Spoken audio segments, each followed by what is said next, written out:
When most people think of Napoleon Bonaparte, they imagine a brilliant general whose armies swept across Europe. Maps changed, monarchies collapsed, and coalitions struggled to stop him. But behind these victories was a calculated system. Napoleon didn't just conquer land, he created a financial machine where war funded more war, often forcing defeated nations to pay for the expansion of his empire. A financial disaster before Napoleon. When Napoleon seized power in 1799, France was not a wealthy or stable country. In fact, it had just experienced one of the most severe financial breakdowns in European history. The roots of the crisis stretched back decades. France had spent enormous sums fighting in the 7 Years' War during the mid-18th century. Soon afterward, the French monarchy supported the American Revolution against Britain, adding roughly 1.3 billion livres to an already fragile treasury. By the late 1780s, the monarchy faced a devastating situation. Interest payments alone consumed more than half of the government's annual revenue. The state was essentially drowning in debt. Although political ideology and social tensions played important roles in the French Revolution, financial collapse was one of the central triggers. The monarchy simply could no longer pay its obligations. The revolutionary government attempted an ambitious solution. Beginning in 1790, officials issued a new paper currency called assignats, supposedly backed by confiscated church property. At first, the plan seemed promising. Turning seized land into currency would inject liquidity into the economy and stabilize the government's finances. But the temptation to print more money proved overwhelming. By 1795, over 45 billion livres worth of assignats had been issued. Inflation exploded, the currency lost value rapidly, and public trust evaporated. Savings were wiped out, and markets became unstable. In effect, France experienced something close to hyperinflation.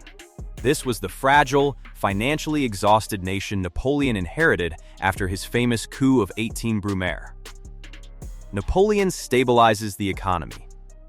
Napoleon understood something fundamental about warfare. Armies cannot operate indefinitely within a chaotic financial system. Before expanding the empire further, he needed to rebuild economic stability. One of his earliest reforms was the creation of the Bank of France in 1800. While not independent by modern standards, the institution helped restore structure and credibility to the country's financial system. 3 years later, Napoleon introduced the franc germinal, a currency backed by gold and silver. Unlike the unstable paper money of the Revolution, this new currency was predictable and trusted. Administrative reforms followed.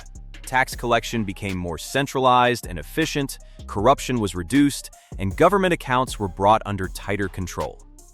Inside France, Napoleon's fiscal policy was surprisingly disciplined.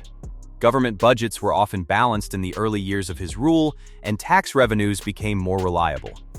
However, there was a crucial twist in Napoleon's strategy. He had no intention of letting French citizens pay the full cost of endless military campaigns. Exporting the cost of war. Instead of raising taxes dramatically at home, Napoleon shifted much of the financial burden onto defeated enemies. After major victories, France demanded enormous war indemnities from the losing states. These payments were not symbolic penalties, they were massive financial transfers that helped fund the next phase of expansion. For example, after defeating Austria at the Battle of Austerlitz in 1805, the Treaty of Pressburg forced Austria to pay roughly 40 million francs to France. Just 2 years later, following Prussia's defeat, the Treaty of Tilsit imposed contributions estimated at around 120 million francs. To understand the scale of these payments, consider that French military spending in the early 1800s often ranged between 600 and 700 million francs annually. A single indemnity could finance several months of warfare. Napoleon's strategy was brutally efficient. France would defeat a rival, impose financial penalties, station troops in the conquered territory at local expense, and extract supplies such as grain, horses, and weapons. Those resources would then be used to fund the next campaign. War essentially became self-financing.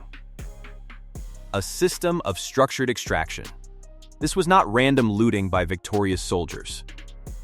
Napoleon created a structured system of economic extraction across much of Europe. German states within the Confederation of the Rhine were obligated to provide troops and money to the French war effort.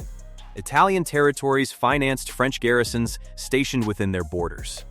The Netherlands faced heavy financial obligations, and Spain was drawn into the system before eventually rebelling.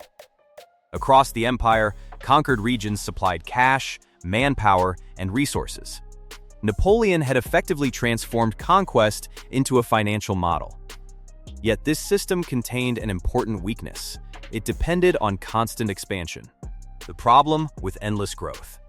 As long as Napoleon continued winning decisive battles, new revenue streams appeared. Each victory generated fresh indemnities and supplies, allowing the military machine to continue operating. The empire functioned much like a rapidly expanding business using borrowed leverage. Growth covered costs. But if expansion slowed or stopped, the entire system would face pressure. Napoleon also relied on another controversial financial tool, forced loans. Cities and governments under French influence were compelled to lend money to the French administration. These loans were not voluntary investments, they were obligations imposed under occupation. Meanwhile, maintaining massive armies required enormous logistical support. Feeding and equipping hundreds of thousands of soldiers demanded huge quantities of grain, livestock, uniforms, ammunition, and artillery.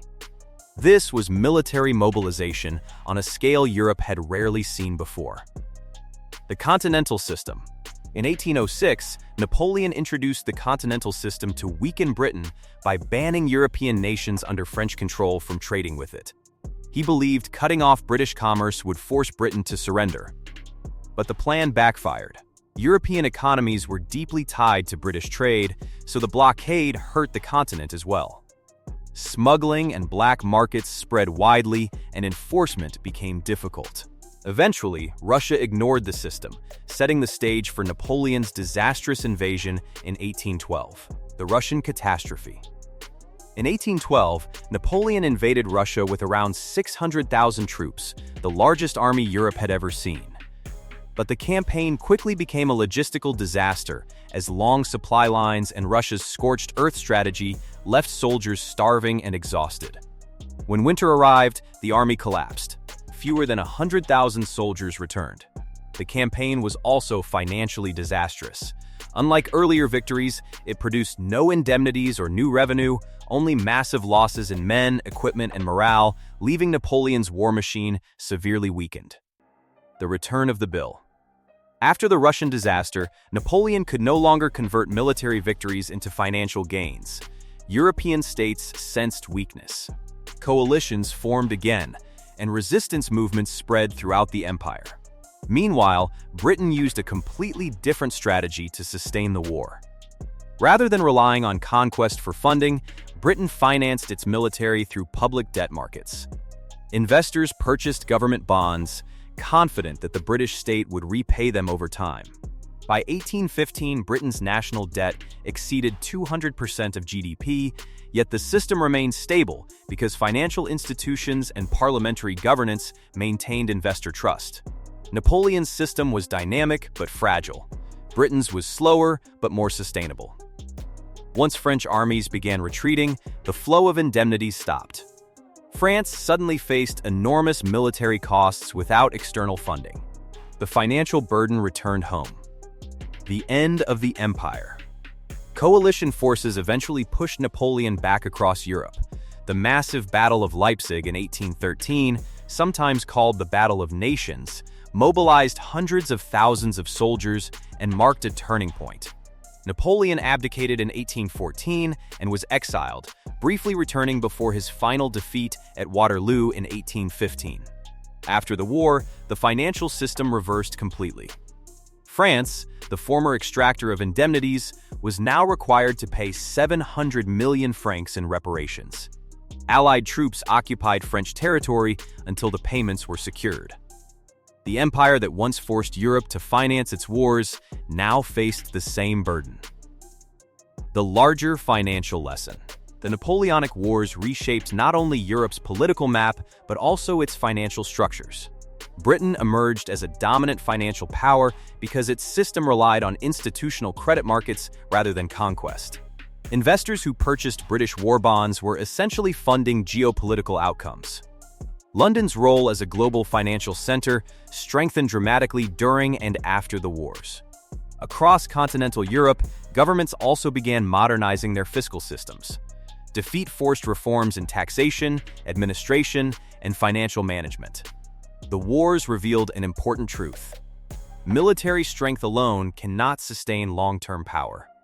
Financial systems determine whether that power can endure.